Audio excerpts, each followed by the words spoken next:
إن الحمد لله نحمده ونستعينه ونستغفره ونعوذ بالله من شرور أنفسنا وسيئات أعمالنا من يهده الله فلا مضل له ومن يضلل فلا هادي له وأشهد أن لا إله إلا الله وحده لا شريك له وأشهد أن محمدا عبده ورسوله يا أيها الذين آمنوا اتقوا الله حق تقاته ولا تموتن إلا وأنتم مسلمون يا أيها الناس اتقوا ربكم الذي خلقكم من نفس واحدة وخلق منها زوجها وبث منهما رجالا كثيرا ونساء واتقوا الله الذي تساءلون به والأرحام إن الله كان عليكم رقيبا يا أيها الذين آمنوا اتقوا الله وقولوا قولا سديدا يصلح لكم أعمالكم ويغفر لكم ذنوبكم ومن يطع الله ورسوله فقد فاز فوزا عظيما أما بعد أعوذ بالله من الشيطان الرجيم الذين يؤمنون بالغيب ويقيمون الصلاة ومما رزقناهم ينفقون. نماز یہ سب سے اہم فریضہ ہے توحید کی بات. من حفظها فهو لما سواها احفظ ومن ضيعها فهو لما سواها اضيع. جس نے اس کی حفاظت فرمائی وہ اسلام کی بقیہ تمام اعمال کی حفاظت کرے گا، اور جس نے اس کو ضائع کیا، برباد کیا، تو وہ کسی بھی چیز کی حفاظت نہیں کر سکتا اور باقی چیزوں کو بھی برباد کرے گا. نماز یہ نبی صلی اللہ علیہ وسلم کی سب سے آخری وصیت ہے.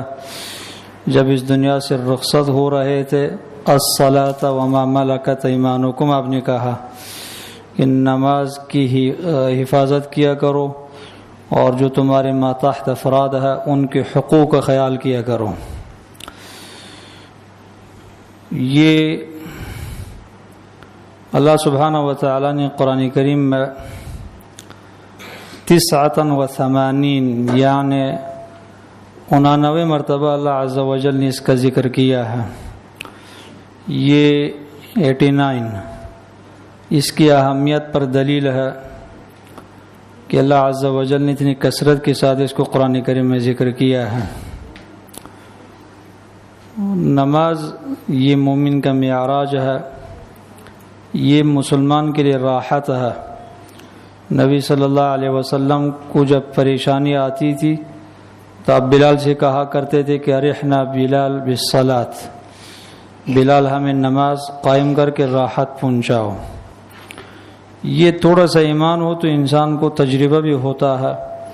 جب بندہ کسی سفر پہ جا رہا ہو یا کسی سفر سے آیا ہو، تھکاوٹ ہو، تکان ہو، تو انسان اگر وضو کر کے نماز پڑھے تو کافی حد تک انسان کو راحت ملتی ہے، سکون ملتا ہے انسان کو. نماز کے بغیر سو جائیں تو جو آرام دہ نیند نہیں آتی انسان کو.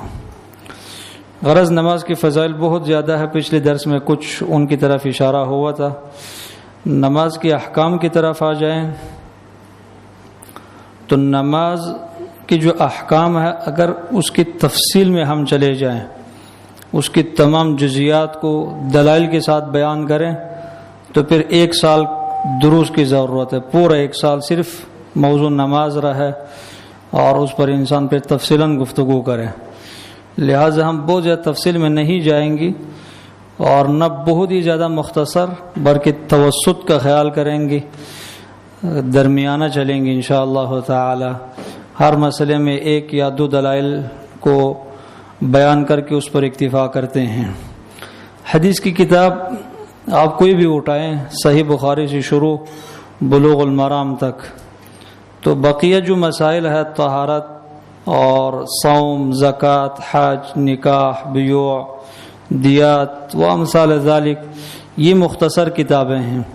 لیکن جب کتاب الصلاۃ کو لیں تو سب سے بڑی کتاب حدیث کی کتابوں کے اندر وہ احکام الصلاۃ ہے، نماز کے مسائل، اس لیے کہ اس کے اندر بہت سارے مسائل اور احکام ہیں. تو ان احکام کی طرف اشارہ ہے. یہ بہت ضروری چیز ہے اور اس کو سمجھنا ہم سب پر فرض ہے، اس لیے کہ جو بھی عبادت آپ پر فرض ہے تو اس کے متعلق جاننا اور معلومات رکھنا بھی فرض ہے. بلا علم جو عبادت ہے وہ اللہ سبحانہ و تعالیٰ کو محبوب نہیں ہے.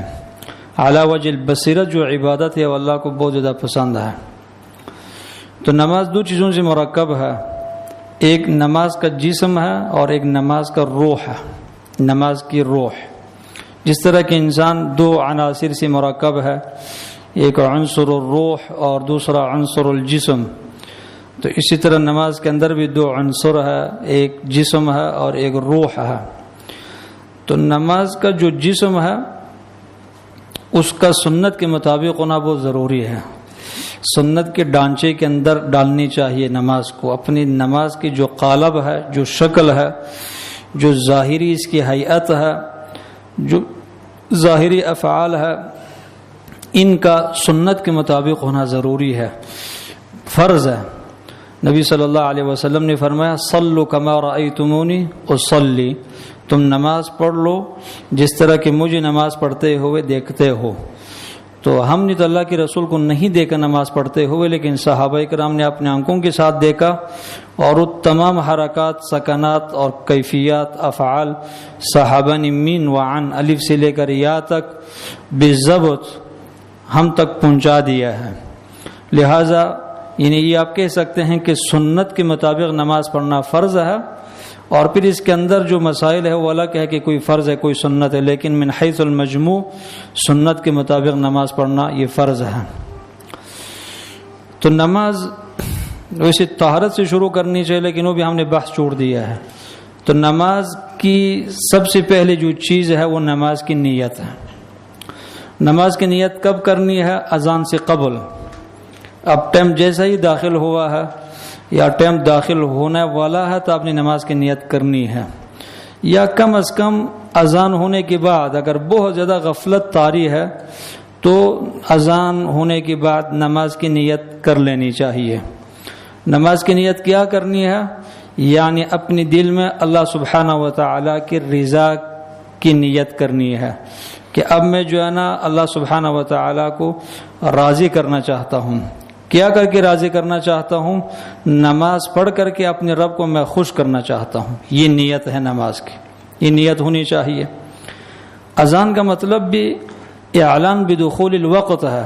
جب اذان دی جاتی ہے تو مؤذن صاحب لوگوں کو یہ بتانا چاہتا ہے کہ اگر آپ غافل ہیں تو اب میں نے آپ کو آواز دی کہ نماز کا ٹائم داخل ہو چکا ہے، اب نماز کی نیت کر لیں اور نماز کی تیاری شروع کر لیں. تو کم از کم اذان کے بعد فوراً نماز کی یہ تصور اور نیت انسان کے ذہن میں آنے چاہیے. اس کے بعد سنت کے مطابق وضو، اور وضو کے بعد پھر مسجد کی طرف چلنا، اور پھر مسجد میں آنا، یا اگر خواتین ہے یا کہیں مسجد نہیں، یہ مرد حضرات گھر میں نماز پڑھنا چاہتے ہیں، پھر نماز کی طرف. جب نماز شروع کرنی ہے تو سب سے پہلی بات وہ یہ ہے کہ آپ نے قبلے کی طرف منہ کرنا ہے. اپنا پورا جسم قبلے کی طرف کرنا ہے، پورا جسم، یعنی سر سے لے کر پاؤں تک، انگلیوں تک، ٹخنوں تک، پورا جو آپ کا جسم ہے اس جسم کا مکمل طور پر رخ قبلے کی طرف ہونا یہ ضروری ہے. قرآن میں بھی حکم ہے فولی وجہک شطر المسجد الحرام فولوا وجوہکم شطرہ وحیث ما کنتم فولوا وجوہکم شطرہ. قبلے کی طرف اپنا رخ کر لیں، مسجد حرام کی طرف. جہاں کہیں پر بھی تم ہو، جب نماز کا ٹائم آ پہنچتا ہے تو اپنا رخ قبلے کی طرف کر لو. قرآن میں یہ حکم ہے. اور حدیث میں بھی نبی صلی اللہ علیہ وسلم کی وہ معروف روایت اور مشہور روایت مسیء الصلاۃ کے نام سے ایک مشہور حدیث ہے. وہ شاید نماز کے احکام جب بتاؤں گا تو شاید کسی نہ کسی درس میں اس حدیث کا ذکر آ جائے. تو اس مختصر حدیث یہ ہے کہ اس حدیث کا اختصار یہ ہے کہ اللہ کے رسول صحابہ کرام کے ساتھ بیٹھے ہوئے تھے، تشریف فرما تھے مسجد نبوی کے اندر، تو ایک شخص آیا مسجد کے اندر داخل ہوا اور اس نے نماز پڑھی، تحیۃ المسجد اس نے ادا کیا یا کوئی اور نماز ادا کیا، مطلب یہ کہ نماز اس نے پڑھی اور پھر آ کر کہا السلام علیکم، اللہ کے رسول نے فرمایا کہ علیک السلام ارجع فصلی فإنک لم تصلی، آپ پر ہم بھی سلام بھیجتے ہیں لیکن آپ جا کر دوبارہ نماز پڑھ لیں، آپ کی نماز ہوئی نہیں ہے۔ تو اس شخص نے 3 بار نماز پڑھی، اللہ کے رسول نے کہا کہ نہیں ہے نماز، اور اس کے بعد پھر آپ نے اس کو نماز کا طریقہ سکھایا۔ تو طریقہ جب سکھایا تو آپ نے کیا فرمایا، اذا قمت الى الصلاة فاسبغ الوضوء ثم استقبل القبلة فکبر، جب تم نماز کی طرف کھڑے ہوتے ہو تو فاسبغ الوضوء، وضو اچھی طرح کر لو، مکمل وضو کر لو، سنت کے مطابق وضو کر لو، اور پھر قبلے کی طرف منہ کر کے اللہ اکبر کہو، استقبل القبلہ، پھر قبلے کی طرف اپنا رخ کر لو، یعنی یہ ہم استقبال قبلے کی بات کر رہے ہیں، قبلے کی طرف مکمل رخ کر کے پھر اللہ اکبر کہنا ہے۔ جب قبلے میں ہم صف میں کھڑے ہوتے ہیں یا مصلی پر تو اکثریت 99% جو ہمارے حضرات ہیں، مرد حضرات، ان کی جو ٹانگیں نا، پاؤں، یہ ٹیڑھا ہوتا ہے، انگلیاں جو ہے نا وہ مشرق کی طرف، وہ شمال اور جنوب کی طرف ہے، اور پھر پاؤں کا جو بیچ والا حصہ ہے وہ قبلے کی طرف ہے۔ یہ غلط طریقہ ہے، یہ استقبال قبلہ میں کمی ہے، یعنی نماز کا جو سب سے پہلے جو شرط ہے استقبال قبلہ، اس میں یہ خلل ہے، اور لوگ توجہ نہیں دیتے۔ جب تک آپ محنت نہیں کریں گے، اپنے نماز کے بارے میں اہتمام نہیں کریں گے، اللہ کو کیا ضرورت اور مجبوریت ہے کہ تمہاری عبادت کو قبول کرے؟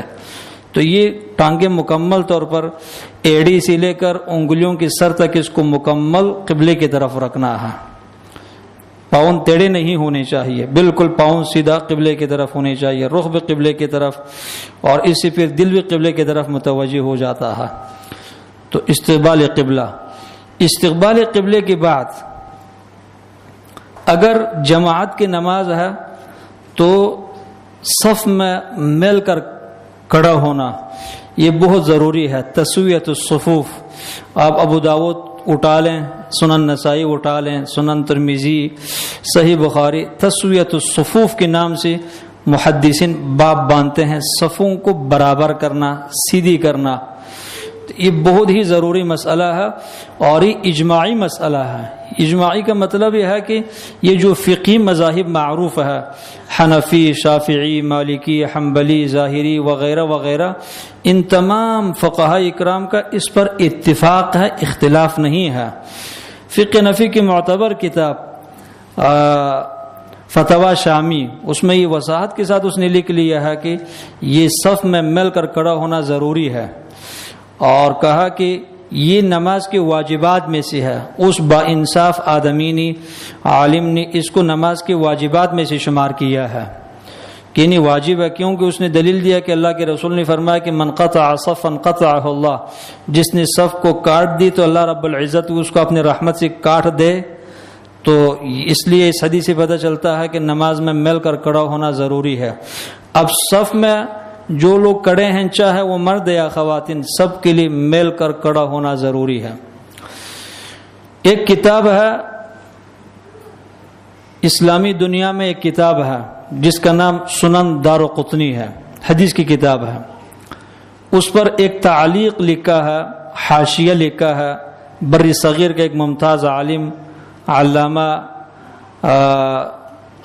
شمس الحق عظیم آبادی، جنہوں نے ابو داؤد کے اوپر بھی شرح لکھی ہے اعوان المعبود کے نام سے، تو انہوں نے سنن دارقطنی پر تعلیق لکھا ہے، اور اس تعلیق میں نماز کے بحث میں صفوں کو برابر کرنے کے باب میں روایت نقل کیا ہے انس ابن مالک کی۔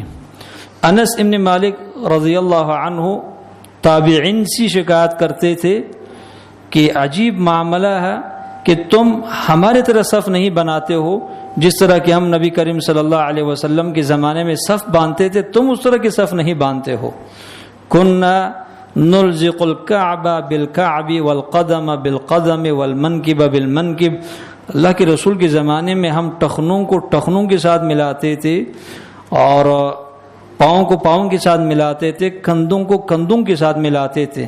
لیکن آج صورتحال یہ ہے کہ لو مددت الی احدہم رجلک لنفر کما ینفر البغل الشموس. ہمارے زمانے میں، اپنے زمانے کی بات بتاتے ہیں، تابعین کے زمانے کی، ہمارے زمانے میں اگر آپ اپنے پاؤں کو بڑھائیں تاکہ ساتھ والے بندے کے ساتھ پاؤں ملائیں تو وہ آپ سے یوں نفرت کرتا ہے جس طرح کہ کوئی خارشی خچیر یا ٹانگ مارنے والا جو خچیر ہے، جس طرح وہ جب اس کے پاس سے کوئی گزرتا ہے تو اس کو ٹانگ مار کر کے اپنے ٹانگ کو کھینچ لیتا ہے. تو تم تو خچیر بنے ہوئے ہو، تم تو خچیر بنے ہوئے ہو، نفرت کرتے ہو. تو علامہ عبدالحق عظیم آبادی نے لکھا ہے کہ اللہ رب العزت انس ابن مالک پر رحم کرے، آ کر کے ہمارے زمانے کے لوگوں کو دیکھیں. لنفر کما ینفر الحمور الوحشیہ. ہمارے زمانے کے لوگ تو یوں بھاگتے ہیں پاؤں ملانے سے جس طرح کہ جنگلی گدھا شیر کو دے کر کے نفرت کرتا ہے، بھاگتا ہے اور پچھلی دو ٹانگوں کے ساتھ یوں چھلانگ لگا کر کے چلی. آپ نے دیکھا ہوگا افریقہ کے جنگلوں کی فلمیں کہ جب شیر پیچھے لگتا ہے تو وہ جو جنگلی جو گدھا ہیں وہ کس طرح بھاگتے ہیں. تو یوں جو ہے نا لوگ بھاگتے ہیں. میں نے خود پڑھا ہے اس میں مشکات کی شرح مرآۃ المفاتیح میں علامہ عبید اللہ مبارک پوری نے بھی یہی عبارت ذکر کیا ہے کہ اس سنت رسول پر اگر آپ عمل کرنا چاہیں ہمارے زمانے میں، لوگ آپ کو دیکھ کر یوں بھاگیں گے جس طرح کہ گدھا شیر کو دیکھ کر کے بھاگتا ہے. تجربہ کر کے دیکھیں نا اپنی مساجد کے اندر. میں عرض کر رہا ہوں بلا تعصب.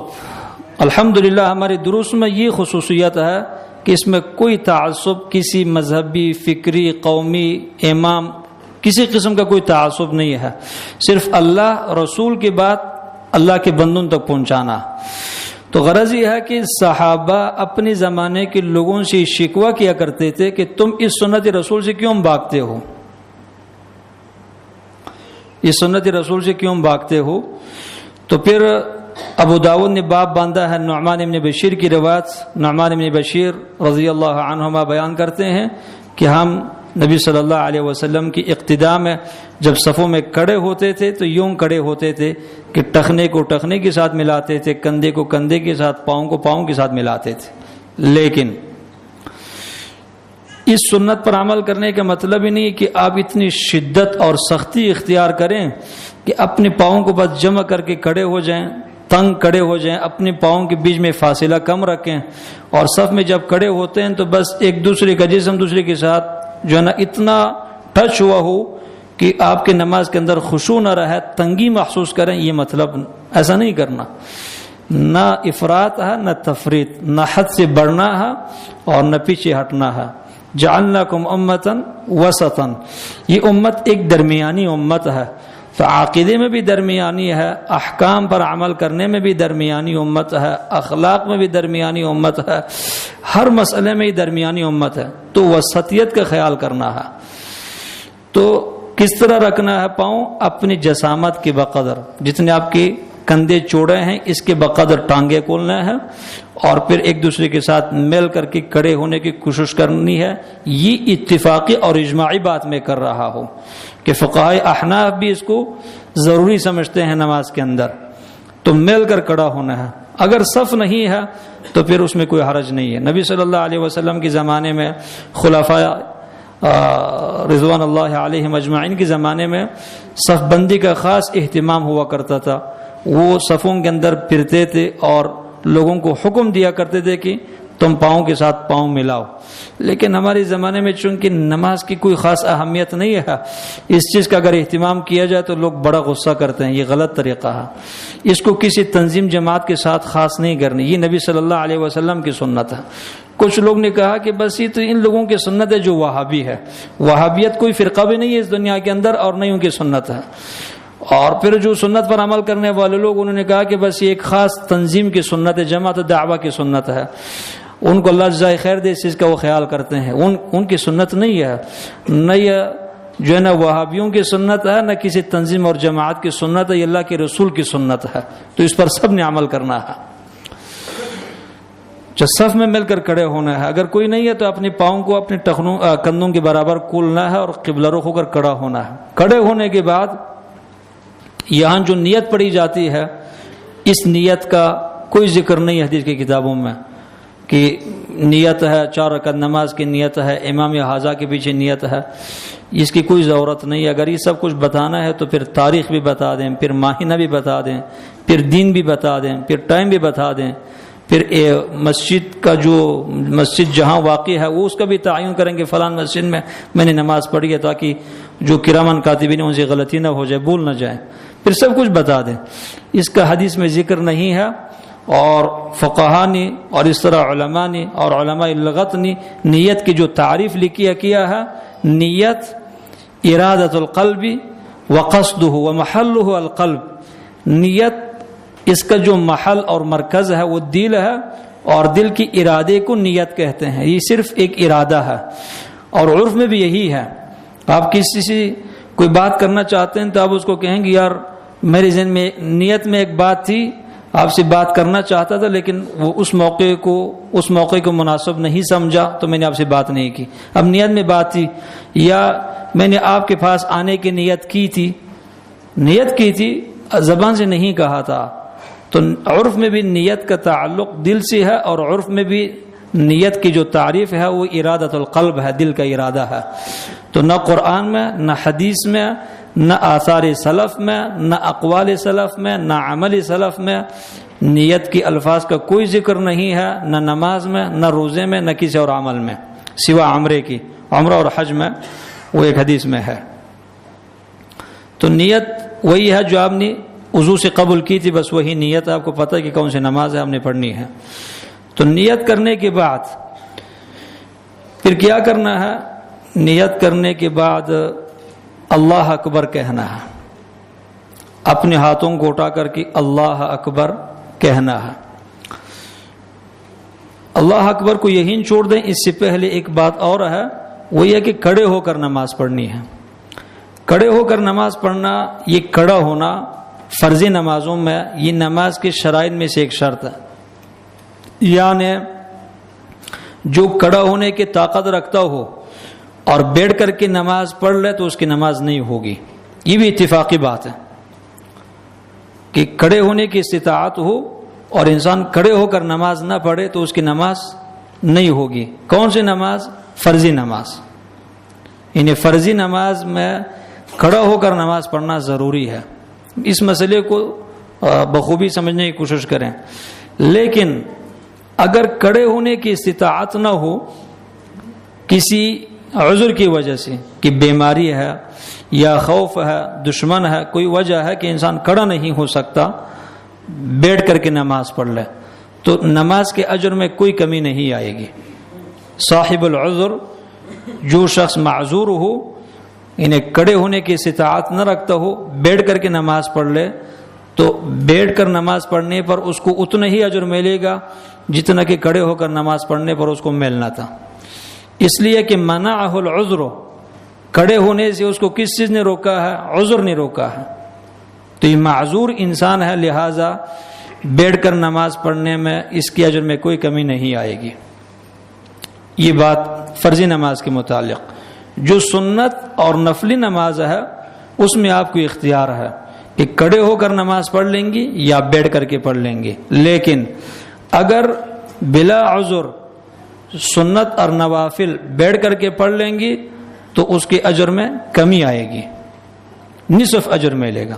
یعنی اگر آپ کے ایک رکعت نماز پر آپ کو 100 اجر ملنا تھا تو 50 ملے گا سنت اور نوافل میں، بشرطے کہ بلا عذر. آپ کے پاس کوئی عذر نہیں ہے، صرف سستی ہے، تو بیٹھ کر نماز پڑھتے ہیں تو نصف اجر ملے گا. لیکن اگر عذر ہے تو پھر اس پر بھی پورا اجر ملے گا. اور فرضی نفلی نمازیں سواری پر بھی پڑھی جا سکتی ہے بلا عذر. بہت سارے احادیث ہے، میں نے کہا کہ تفصیلاً میں تمام مسائل بتا نہیں سکتا. بہت سارے احادیث ہے کہ نبی صلی اللہ علیہ وسلم سواری پر بیٹھ کر کے نماز پڑھتے تھے. مثلا عبداللہ ابن عمر کی روایت ہے، کان رسول اللہ صلی اللہ علیہ وسلم یسبح علی راحلتہ، اللہ کے رسول اپنی سواری پر نوافل پڑھتے تھے. قبل ای وجہ توجہت، سواری اپنا رخ جس طرف بھی کرتی تھی اللہ کے رسول کو کوئی پرواہ نہیں ہوتا تھا. اب اس کے اوپر نماز پڑھتے تھے. وَيُوتِرُ عَلَيْهَا، اور وطر کی نماز بھی آپ سواری کے اوپر پڑھتے تھے. سفر میں سواری کے اوپر وطر کی نماز بھی پڑھتے تھے، مگر غیر انہ لا یصلی علیہا المکتوبہ، سواری پر اللہ کے رسول فرضی نماز نہیں پڑھتے تھے. سواری پر اللہ کے رسول فرضی نماز نہیں پڑھتے تھے، نوافل، سنتیں اور وطر کی نماز آپ پڑھتے تھے. جو علماء وطر کو واجب قرار نہیں دیتے ان کی دلائل میں سے ایک دلیل ہے یہ حدیث بخاری کی روایت ہے کہ اللہ کے رسول چونکہ وطر کی نماز سواری پر پڑھتے تھے، اور صحابی نے وضاحت کے ساتھ کہہ دیا ہے کہ اللہ کے رسول وطر پڑھتے تھے، فرضی نماز نہیں پڑھتے تھے، تو صحابہ اکرام کا فہم بھی یہی ہے کہ وطر فرض اور واجب نہیں ہے. اور اللہ کے رسول کا عمل بتاتا ہے کہ وطر کی نماز فرض نہیں ہے بلکہ سنت مؤکدہ ہے. تو سنت نوافل اور سنتیں سواری کے اوپر پڑھی جا سکتی ہے. سواری چاہے ہوائی جہاز ہو، ٹرین ہو، گاڑی ہو، خچر ہو، گدھا ہو، گھوڑا ہو، کوئی بھی چیز ہو، سواری کے اوپر نوافل پڑھی جا سکتی ہے. آپ سفر پہ جا رہے ہیں، گاڑی میں آرام سے بیٹھ جائیں اور نوافل پڑھ لیں، کوئی مسئلہ نہیں. پھر اس مسئلے میں آپ کو دو طرح کی احادیث ملے گی. کچھ احادیث میں یہ ہے کہ اللہ کے رسول نے اپنی سواری کا رخ ایک مرتبہ قبلے کی طرف کیا اور اللہ اکبر کہہ کر کے نماز شروع کیا، اور پھر سواری جس طرف جانا چاہتی تھی جاتی تھی، اللہ کے رسول اس کو روکتے نہیں تھے. اور کچھ احادیث مطلق ہے کہ اللہ کے رسول سواری کا رخ قبلے کی طرف کیے بغیر جو ہے نا وہ نوافل پڑھتے تھے. تو دونوں احادیث میں ایک طرح تعارض ہے، لیکن در حقیقت تعارض نہیں ہے، بلکہ یہ تنوع فی العمل ہے. ایک عبادت میں کئی طریقہ ہے. تو اگر کبھی کبھار سواری کا رخ قبلے کی طرف کرنا ممکن ہو تو انسان کر لے اور نفل شروع کر لے. اس کی بات ڈرائیور جس طرف گاڑی لے جانا چاہتے لے جائے، کوئی مسئلہ نہیں. اور اگر قبلے کی طرف سواری کا رخ کرنا ممکن نہیں ہے تو پھر بلا حرج، کوئی حرج نہیں ہے، آپ نوافل پڑھ سکتے ہیں. سواری کا رخ قبلے کی طرف ایک مرتبہ کرنا ضروری نہیں ہے، بہتر ہے کہ کبھی کبھار کیے جائے. تو یہ قیام کے اوپر بات ہو رہی کہ کھڑے ہو کر نماز پڑھنا ہے. تو اس کے بعد کھڑے ہونے کے بعد ایک اور چیز کا خیال کرنا ہے کہ اگر جماعت کی نماز ہے تو امام صاحب اپنے سامنے سترہ رکھیں، اور اگر جماعت کی نماز نہیں ہے تو پھر ہر نماز پڑھنے والا اور نماز پڑھنے والی اس چیز کا اہتمام کرے کہ اپنے سامنے سترہ کا اہتمام کرے. سترہ سطر سے ماخوذ ہے کوئی ایسی چیز جو آپ کی نماز والی جگہ کو پردہ کرے، یعنی حفاظت کرے اس کی. پردے کا مطلب سطر بھی حفاظت ہی ہے. یہ عمل عام مساجد، حرمین وغیرہ تو دور کی بات ہے، کوئی شخص یہ جو بیت اللہ ہے نا، یہ گھر جس کے ارد گرد لوگ گھومتے ہیں، کوئی شخص اگر اس کے اندر بھی نماز پڑھ رہا ہو تو اس کے لیے بھی ضروری ہے کہ اپنے سامنے سترے کا اہتمام کرے، سترہ رکھ کے. حرمین دور کی بات ہے، جو بیت اللہ کے اندر ہے اس میں بھی اگر کوئی نماز پڑھ لے تو اس کے اندر بھی سترے کا خیال کرے. دلیل فتح مکہ کے سال، جس سال مکہ فتح ہوا 8 ہجری کو، عبداللہ ابن عمر کہتے ہیں کہ نبی صلی اللہ علیہ وسلم بلال کے ساتھ جا رہے تھے اور آپ نے جا کر کے گھر کے اندر داخل ہوئے، بیت اللہ کے اندر. تو میں بھی گیا ہوں، لیکن بلال نے لوگوں کو اندر جانے سے روکا، کسی کو اندر جانے نہیں دے رہا تھا. بس دروازہ اس نے بند کر دیا، لاک کر دیا. اللہ کے رسول اندر تھے بلال کے ساتھ. تو جب اللہ کے رسول باہر نکلے تو میں نے بلال سے پوچھا کہ بلال، اللہ کے رسول نے کیا بیت اللہ کے اندر؟ وہ صحابہ اکرام علم کے بارے میں بہت حرص رکھتے تھے کہ اللہ کے رسول نے کیا تو کیا کرنے کے بارے میں کیوں پوچھ رہا ہے، تاکہ اللہ کے رسول نے جو کچھ کیا اس پر یہ عمل کر سکے. اللہ کے رسول نے بیت اللہ کے اندر کیا کچھ کیا، کیا عمل کیا؟ تو بلال رضی اللہ عنہ نے ان کو بتایا کہ جعل عمودا عن یسارہ وعمودین عن یمینہ. اللہ کے رسول نے ایک ستون کو بائیں جانب رکھا اور 2 ستون کو دائیں جانب رکھا. وثلاثۃ اعمدۃ وراءہ، اور 3 ستون آپ نے پیچھے چھوڑ دیا. وکان البیت یومئذ مبنیۃ علی 6 اعمدہ، یا وکان علی 6 اعمدہ. ان ایام میں بیت اللہ کے اندر 6 ستون ہوا کرتے تھے. تو ایک کو آپ نے بائیں جانب رکھا، 2 کو دائیں جانب رکھا اور 3 ستون کو پیچھے رکھا، اور پھر فصلی آپ نے نماز پڑھی. اور ثم صلی وبینہ وبین الجدار 3 اذرع، اللہ کے رسول کے درمیان اور بیت اللہ کے دیوار کے درمیان 3 ہاتھ کی مسافت تھی. ذراع اس کو کہا جاتا ہے، یہ آپ کی انگلی سے لے کر یہ کوہنی تک جو جوڑ ہے کوہنی کی، اس کو عربی زبان میں ذراع کہا جاتا ہے. 3 ہاتھ کی مسافت تھی، یعنی جہاں آپ کھڑے تھے آپ کی پاؤں سے دیوار تک 3 ہاتھ کی مسافت تھی. تو یہ حدیث ایک یہ، اور دوسری حدیث کہ اللہ کے رسول کے سجدے والی جگہ اور دیوار کے درمیان کتنی مسافت تھی؟ ممر شات، ایک بکری گزرنے کی مسافت تھی. ایک بکری گزرنے کی کیا تھی؟ مسافت تھی. میرے خیال آپ کو سمجھ نہیں آ رہی، پریشان لگ رہے ہیں. آ رہی ہے سمجھ؟ ایک نماز پڑھنے والے کے درمیان اور دیوار کے درمیان مسافت، یعنی 2 مسافت ہے. ایک مسافت یہ کہ یہاں آپ کھڑے ہیں اور یہ ٹیبل کے آخر میں دیوار یا سترہ ہے، تو آپ کے درمیان اور اس کے درمیان کتنی مسافت ہونی چاہیے؟ 3 ہاتھ. اور ایک روایت میں یہ ہے کہ اللہ کے رسول کے درمیان اور دیوار کے درمیان صرف ایک بکری گزرنے کی جگہ تھی. تو اب اس کا مطلب سجدے والی جگہ ہے، کیونکہ جب آپ دیوار کتنی قریب جا کر کھڑے ہو جائیں کہ آپ کے درمیان اور دیوار کے درمیان صرف ایک بکری گزرنے کی جگہ ہو، تو پھر آپ سجدہ رکوع تو نہیں کر سکیں گے. تو مطلب یہ ہے کہ اللہ کے رسول نے اپنی درمیان اور دیوار کے درمیان صرف ایک بکری گزرنے کی جگہ چھوڑی تھی اور آپ وہاں نماز پڑھ رہے تھے.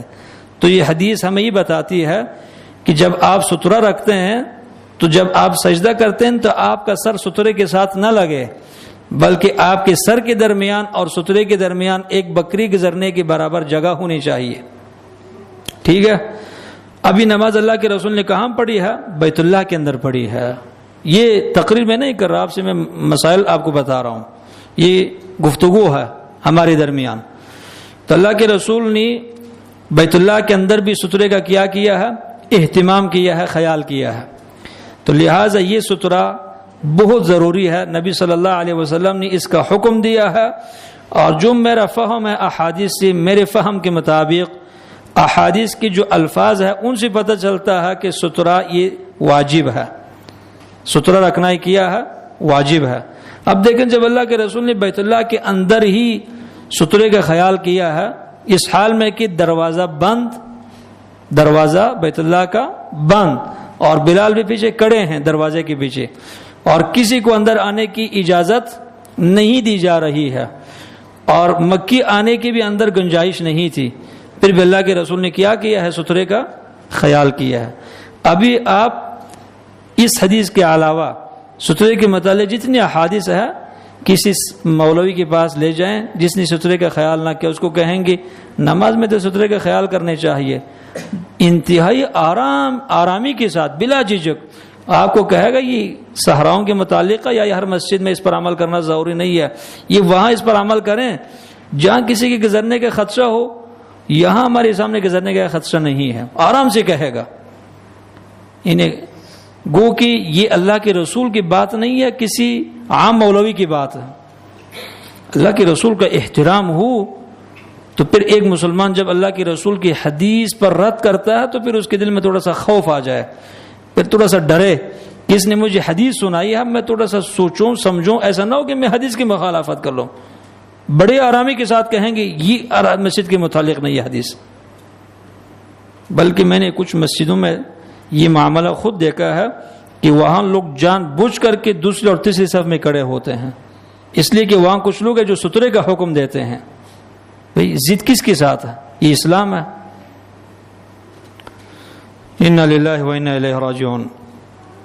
نبی صلی اللہ علیہ وسلم نے منع کیا، آپ نے فرمایا کہ لا تصلی الا الی سترہ، تم سترے کے بغیر نماز نہ پڑھو. لا تصلی، نماز نہ پڑھو، الا الی سترہ، مگر سترے کی طرف. انہیں اپنے سامنے سترہ ضرور کیا رکھا کرو. اور ولا تدع احدا یمر بین یدیک، کسی کو اپنے سامنے سے گزرنے بھی نہ دو. انہیں آپ نے سترہ رکھا ہے اب آپ کی اور سترے کے درمیان میں سے کوئی گزرنا چاہتا ہے تو آپ اس کو گزرنا نہ دے دیں. فَإِنْ أَبَى فَلْتُقَاتِلْهُ، اگر کوئی شخص ضد کر کے گزرنا چاہتا ہے تو آپ اس کے خلاف لڑیں، اس کے ساتھ آپ لڑیں. فَإِنَّ مَعَهُ الْقَرِينَ، اس لیے کہ اس کے ساتھ شیطان ہوتا ہے. یہ جو ضد کر کے آپ کے سامنے سے گزرنا چاہتا ہے اس کو شیطان ابار رہا ہے، اس کے ساتھ آپ جو ہے نا لڑیں. یہاں تک اہل علم لکھتے ہیں کہ اگر آپ کو لڑنا پڑتا ہے تو لڑیں، اس سے آپ کی نماز فاسد نہیں ہو جائے گی، بلکہ صحابہ کرام نے لڑا ہے، صحابہ کرام نے مارا ہے ایسے لوگوں کو جو جا کر گر پڑے تھے نیچے. اور دوسری روایت میں ہے کہ وہ شیطان ہے. فَإِنَّمَا هُوَ شَيْطَانٌ، یہ گزرنے والا شخص شیطان ہے، شیطان اس کو ابار رہا ہے. تو آپ نے فرمایا کہ لا تصلی الا الی سترہ، آپ سترے کے بغیر نمازیں نہ پڑھیں. اب بات کہاں رہ گئی ہے کہ ہم کہیں کہ یہ اس مسجد کے متعلق ہے، اس مسجد کے متعلق ہے. اچھا جی، کہتے ہیں کہ حرمین میں سترے کا اہتمام ضروری نہیں ہے. ٹھیک ہے، حرمین میں نہیں ہے. اچھا، آپ کی مسجد میں ادھر بھی ضروری نہیں ہے. کہاں ضروری ہے پھر؟ صحرا میں جب نماز پڑھتے ہیں تب اس کی ضرورت پڑتی ہے. مسجد میں کیوں ضرورت نہیں ہے؟ اس لیے کہ یہاں کسی گزرنے کا خدشہ نہیں ہے. بھائی جب مسجد کے اندر کسی گزرنے کا خدشہ نہیں، صحرا کسی چٹیل میدان میں نماز پڑھ رہے ہیں، وہاں مکیوں کے علاوہ کچھ نہیں ہے، تو وہاں کسی گزرنے کا کیا خدشہ ہے؟ تو وہاں پر بھی نہ رکھیں تو اللہ کے رسول کی احادیث کی چھٹی کرا دیں. پھر نہیں، لا تصلی الا الی سترہ، اللہ کے رسول نے فرمایا کہ سترے کے بغیر نماز نہ پڑھو. یہ ابن خزیمہ کی صحیح روایت، اور پہلے جو روایت آپ کو بتائی بخاری کی روایت ہے، صحیح احادیث. تو سترے کا اہتمام کرنا ہے، چاہے مرد ہو یا عورت ہو، جماعت کی نماز ہو، نفلی نماز ہو. صرف جماعت کی نماز میں امام کے سامنے جو سترہ ہے وہ سب کے لیے کافی ہے. تو جب ہم نے سترہ رکھا تو سترے کی اس طرف سے اگر کوئی چیز گزر جاتی ہے تو کوئی حرج نہیں ہے، لیکن آپ کے درمیان اور سترے کے درمیان میں سے کوئی چیز نہ گزر جائے. سترہ یہ کم از کم 2 بلشت ہونی چاہیے، کم از کم 2 بلشت.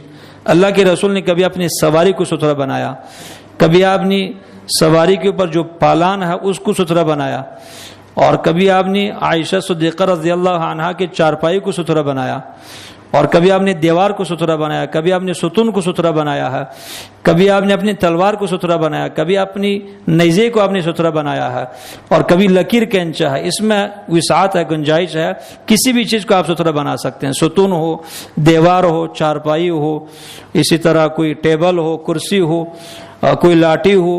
اور کچھ بھی نہیں ملتا کم از کم ایک لکیر آپ کھینچ لیں، وہ بھی مجبوریت میں سترہ بن سکتا ہے. تو سترے کا خیال کرنا ہے. یہ اختصارانی بھی بات بھی ہو گئی. اور اس کے بعد ہاتھ اٹھا کر اللہ اکبر کہنا ہے. ہاتھ کہاں تک اٹھانا ہے؟ ایک تو اس پر ابھی بات ہوگی، اور ایک پھر رکوع میں جانے کی جب بات ہوگی تو وہاں اس پر بات ہوگی. احادیث میں 2 طرح کے الفاظ ہیں، حذو منکبیہ اور حیال اذنیہ، فروع اذنیہ. اللہ کے رسول اپنے کندھوں کے برابر ہاتھ اٹھاتے تھے، بخاری مسلم کی روایت آپ دیکھ سکتے ہیں. اور بخاری کی روایت میں فروع اذنی بھی ہے کہ اللہ کے رسول اپنے کان کے لو تک بھی ہاتھ اٹھاتے تھے. یہ لو ہے کان کا، اس لو تک بھی اللہ کے رسول ہاتھ اٹھاتے تھے.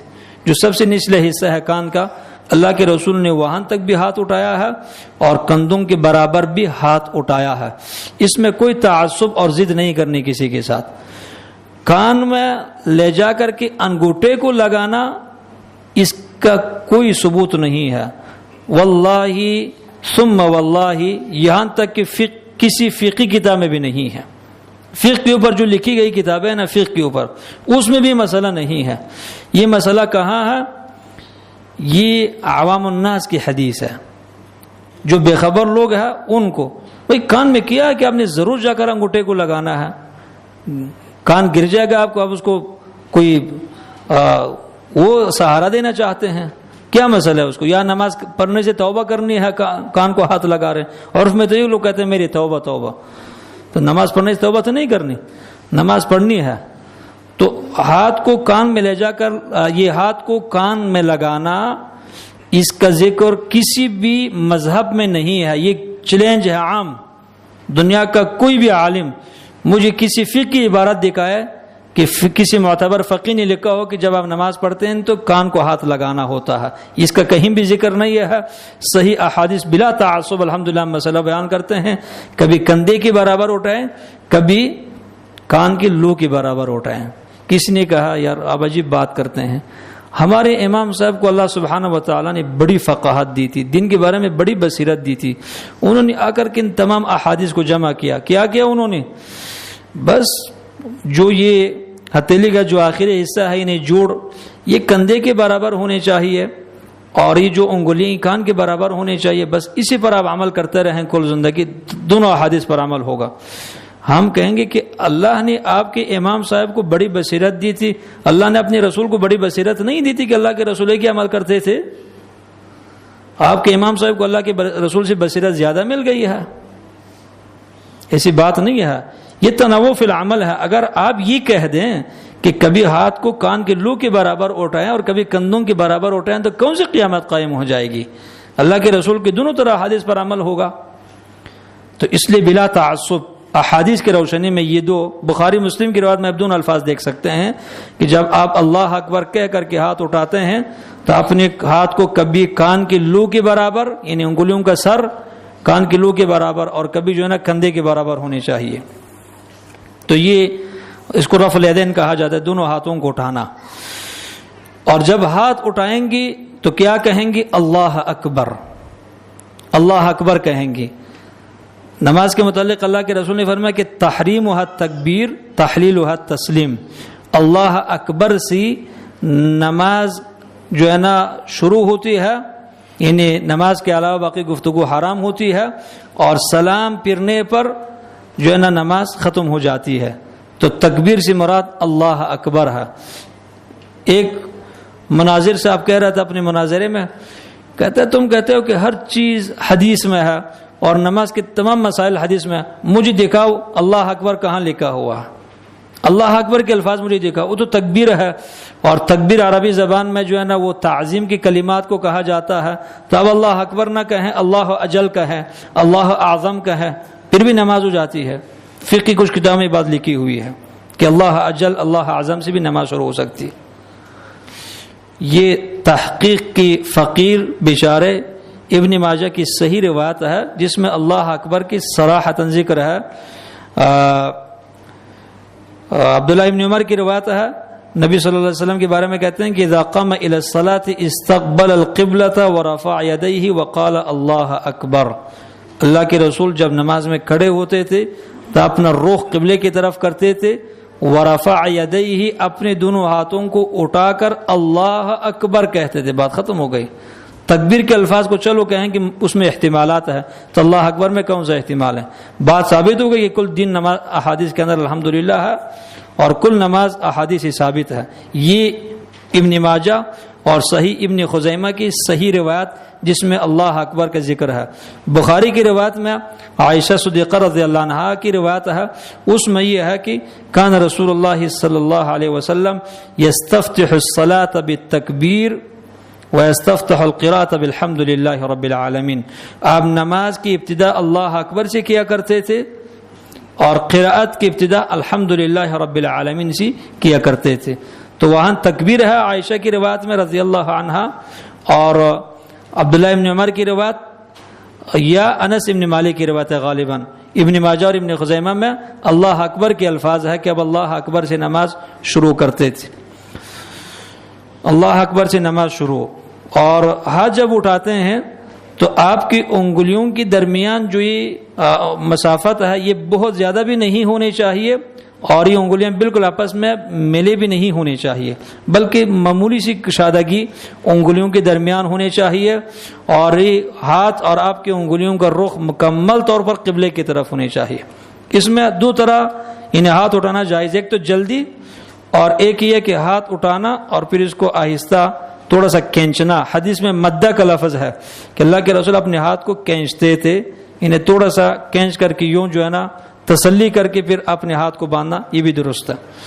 تو جلدی بھی کر سکتے ہیں اور تھوڑی سی تسلی کے ساتھ بھی کر سکتے ہیں، لیکن آپ کے انگلیوں کے درمیان مسافت کم ہو، اس طرح بھی نہ ہو اور بالکل یوں بھی نہیں ہونی چاہیے. یوں کریں گے تو صحیح رخ جو ہے نا قبلے کی طرف نہیں ہوگا. تو بس متوسط اندازے میں انگلیوں کے درمیان کشادگی رکھنا ہے اور ہاتھ اٹھا کر اللہ اکبر کہنا ہے. اس میں گنجائش ہے کہ آپ ہاتھ اٹھائیں اور ہاتھ اٹھاتے ہی اللہ اکبر کہیں یا اپنے ہاتھ کو اٹھا کر کے اللہ اکبر کہیں، دونوں طریقہ درست ہے. لیکن ہاتھ اٹھانے کے ساتھ ہی اللہ اکبر کہیں تو بہت بہتر ہے۔ اس میں کیا حکمت ہے؟ میں نے کہا کہ نماز کے تمام اسرار میں جائیں تو بہت لمبی بات ہو جائے گی، بہت سارے اس میں حکمتیں ہیں۔ سب سے بڑی حکمت یہ کہ اللہ کے رسول کا یہ طریقہ ہے، اور اس میں جس طرح آپ اپنی زبان کے ساتھ اللہ کی بڑائی کی گواہی دیتے ہیں تو اپنے 10 انگلیوں کے ساتھ بھی اللہ رب العزت کی گواہی کبریائی کا آپ گواہی دیتے ہیں کہ اللہ میں زبان سے بھی کہہ رہا ہوں کہ تو سب سے بڑا ہے، اور یہ میری انگلیاں بھی شاہد ہے، شہادت دیتی ہیں کہ تو سب سے بڑا ہے۔ اسی طرح ہاتھ جو ہے نا یہ قبلے کی طرف اس کا رخ کرنے کا مطلب ہے کہ اب میرے دل کی توجہ اللہ رب العزت کی طرف ہے، اور ہتھیلی پیچھے کی طرف اس کا مطلب ہے کہ اب دنیا کو میں نے پیچھے چھوڑ دیا ہے۔ اس طرح کی بہت سارے حکمتیں ہیں اس میں۔ تو یہ جو ہے نا ہاتھ اٹھانا ہے، تو ہاتھ اٹھانے کے بعد اب اس کو کیا کرنا ہے؟ کس نے کہا کہ اس کو کچھ نہیں کرنا، چھوڑ دینا ہے، ایسے بس لٹکانا ہے اس کو، جیسے کہ روافض اور اس طرح امام مالک کی جو مقلدین ہے وہ اسی طرح کرتے ہیں، ہاتھ باندھتے نہیں ہیں، اور کہتے ہیں کہ ہاتھ باندھنے کی دلیل نہیں ہے، ہاتھ باندھنے کی دلیل نہیں ہے، صرف ہاتھ اٹھانے کی دلیل ہے کہ اللہ اکبر کہہ کر کے اللہ کے رسول ہاتھ اٹھاتے تھے، لیکن ہاتھ باندھنے کی دلیل نہیں ہے۔ ہم کہتے ہیں کہ دلیل آپ کو نہیں ملی، آپ کہیں کہ ہمارے علم میں دلیل نہیں ہے، لیکن شریعت میں دلائل ہے، کئی دلائل ہے۔ پہلی دلیل نبی صلی اللہ علیہ وسلم کی صحیح روایت طبرانی معجم الاوسط میں، بیہقی میں اور بقیہ کتب حدیث میں، اللہ کے رسول کہتے ہیں ان معاشر الانبیاء امرنا بتعجیل الفطر فطرنا وتأخیر سحورنا وان نضع ایماننا على شمائلنا فی الصلاة۔ ہم انبیاء کی جماعت، ان معاشر الانبیاء، ہم انبیاء کی جماعت، ہمیں یہ حکم دیا گیا ہے۔ انبیاء کو حکم دینے والا کون ہوتا ہے؟ اللہ رب العزت۔ اور صحابہ کو حکم دینے والا کون ہوتا ہے؟ اللہ کے رسول۔ تو جب انبیاء کہتے ہیں کہ ہمیں یوں حکم دیا گیا ہے تو مطلب ہے کہ اللہ نے حکم دیا۔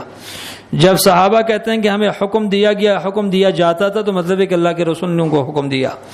تو اللہ کے رسول کہتے ہیں کہ ہم انبیاء کی جماعت، ہمیں یہ حکم دیا گیا ہے بتعجیل فطرنا، کہ رمضان میں افطار کے ٹائم ہم جلد افطار کر لیں، یعنی جیسا ٹائم داخل ہوگا فوراً افطار کر لیں، ستاروں کو دیکھتے نہ رہیں۔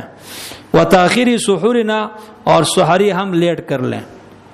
لیٹ کا مطلب نہیں کہ صبح صادق طلوع ہو جائے، مطلب یہ کہ آخری ٹائم میں کریں۔ اور وَأَن نَضَعَ أَيْمَانَنَا عَلَى شَمَائِلِنَا فِي الصَّلَاةِ، اور تیسری بات ہمیں یہ حکم دیا گیا ہے کہ ہم اپنے دائیں ہاتھ کو بائیں ہاتھ پر رکھیں نماز میں۔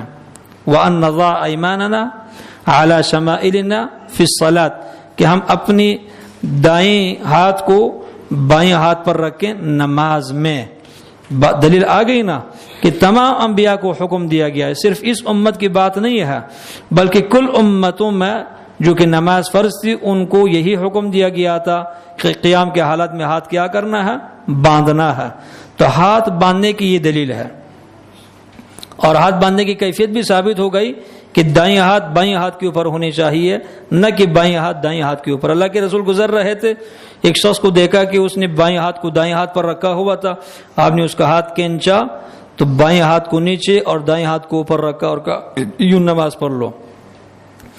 تو یہ جو ہے نا ہاتھ باندھنے کی دلیل ہے۔ اب ہاتھ کہاں باندھنا ہے؟ یہ تلوار نکالنے کی جگہ ہے، یہاں تلواریں جو ہے نا بے نیام ہو جاتی ہیں۔ ہاتھ کہاں باندھنا ہے؟ لیکن الحمدللہ ثم الحمدللہ، اللہ سبحانہ و تعالی مجھ سے کل قیامت کو انشاءاللہ تعصب کے بارے میں نہیں پوچھے گا، اس لیے کہ میں تعصب کو بالکل نہیں جانتا، نہ مذہبی تعصب، نہ قومی، نہ فکری، کسی طرح کی کوئی تعصب میرے اندر الحمدللہ نہیں ہے۔ تو تعصب کو اگر ہم دور پھینکیں اور ہمارے آنکھوں میں جو تعصب کے چشمے لگے ہیں ان کو اٹھا کر کے بلڈنگ سے نیچے پھینک دیں، اور پھر انصاف کے چشمے اور آئینہ رکھ کر کے حدیث کا مطالعہ کر لیں، تو بات یہی سامنے آتی ہے کہ صحیح احادیث کے مطابق ہاتھ کو دو جگہوں میں رکھا جا سکتا ہے، ایک سینے کے اوپر اور ایک سینے کے نیچے ناف کے اوپر۔ سینے کے اوپر رکھنا یا سینے کے نیچے ناف کے اوپر رکھنا۔ ناف کے نیچے جو باندھتے ہیں مجھے پورا یقین ہے کہ کرامن کاتبین یہ بات لکھ رہے ہیں میرے نامہ اعمال میں، اس کی ایک دلیل بھی نہیں ہے۔ ناف کے نیچے ہاتھ باندھنے والی جو بات ہے اس کی ایک دلیل صحیح تو دور کی بات ہے، حسن بھی نہیں ہے۔ دو دلائل پیش کرتے ہیں، یہ دلائل آپ نوٹ کر لیں اور پھر پوچھ سکتے ہیں اہل علم سے۔ ایک علی بن ابی طالب کی روایت ابو داود کی کچھ نسخوں میں ہے، علی بن ابی طالب کی روایت ابو داود کے کچھ نسخوں میں ہے کہ علی بن ابی طالب نے کہا کہ من السنت وضع الکف علی الکف تحت السرہ، سنتی ہے کہ ہتھیلی کو ہتھیلی پر رکھ دیا جائے اور پھر ان کو ناف کے نیچے رکھ دیا جائے۔ اس حدیث کی سند میں عبد الرحمن ابن اسحاق الواسطی، زیاد ابن زید السدائی، دو ایسے راوی ہے کہ جن کو اکثریت بلکہ عبد الرحمن بن اسحاق الواسطی کو کل محدثین نے ضعیف راوی کہا ہے، ضعیف راوی ہے، اور زیاد بن زید سدائی بھی ضعیف راوی ہے۔ یہ حدیث ضعیف جداً ہے، یعنی انتہائی ضعیف ہے، انہیں علی رضی اللہ عنہ کا قول ہے نہیں، بلکہ ابھی بتاتا ہوں میں آپ کو کہ علی رضی اللہ عنہ کا عمل اس کے خلاف ہے۔ علی رضی اللہ عنہ کا عمل جو کہ بیہقی میں ہے بسند حسن، اس کے خلاف ہے۔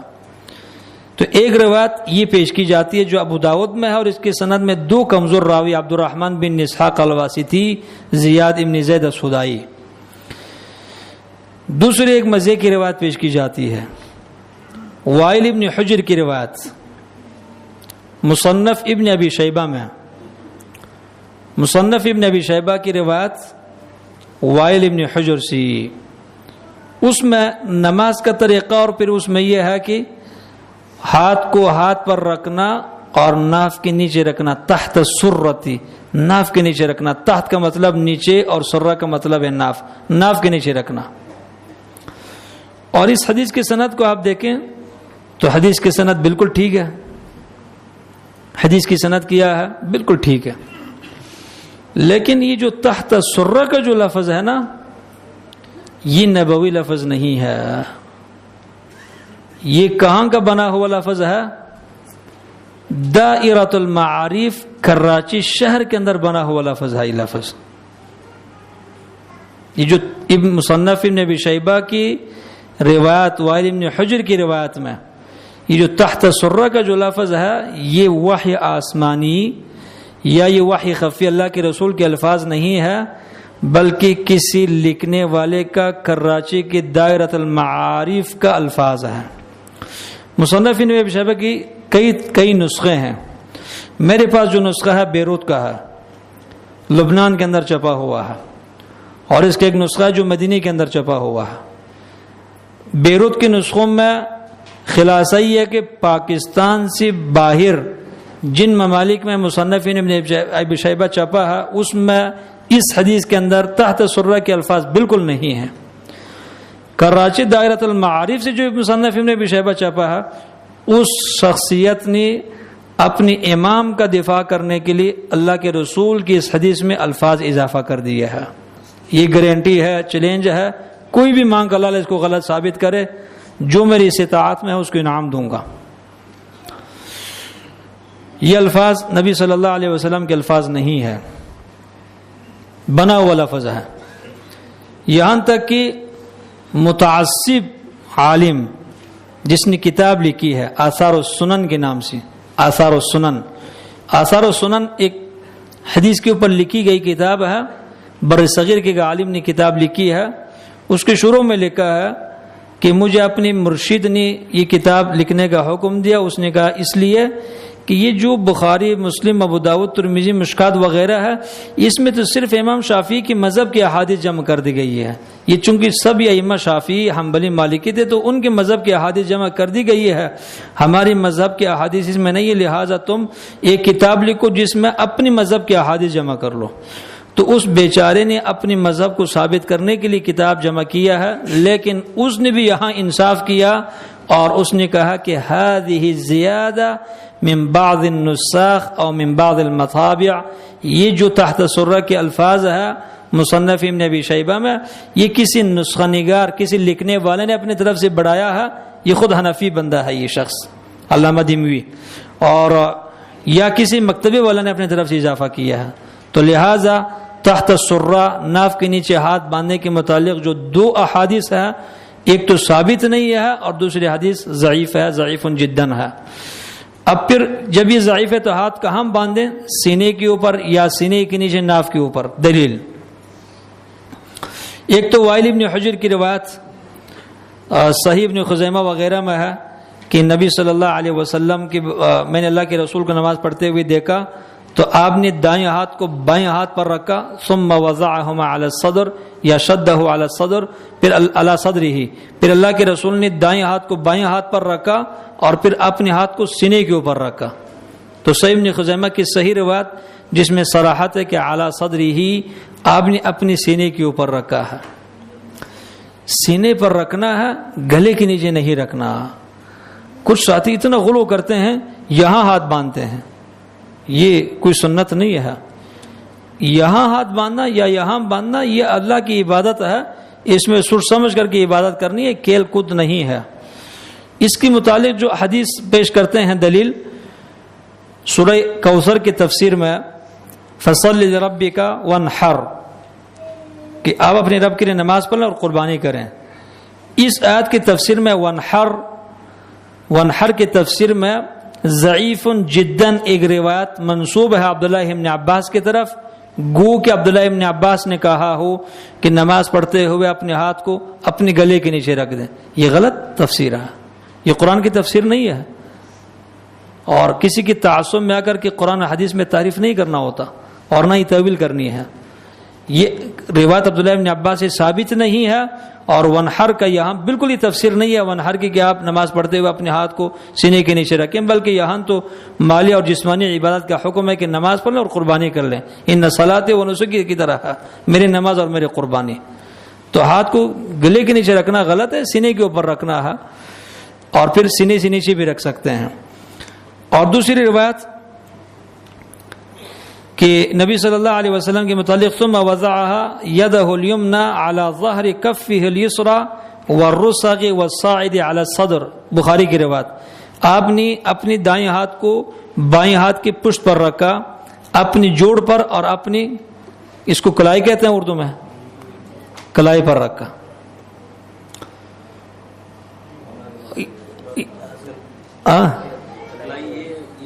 یہ بازو، چلو بازو کہیں تو ہتھیلی کی پشت، یہ جو جوڑ ہے کلائی اس کو کہیں، اور یہ بازو.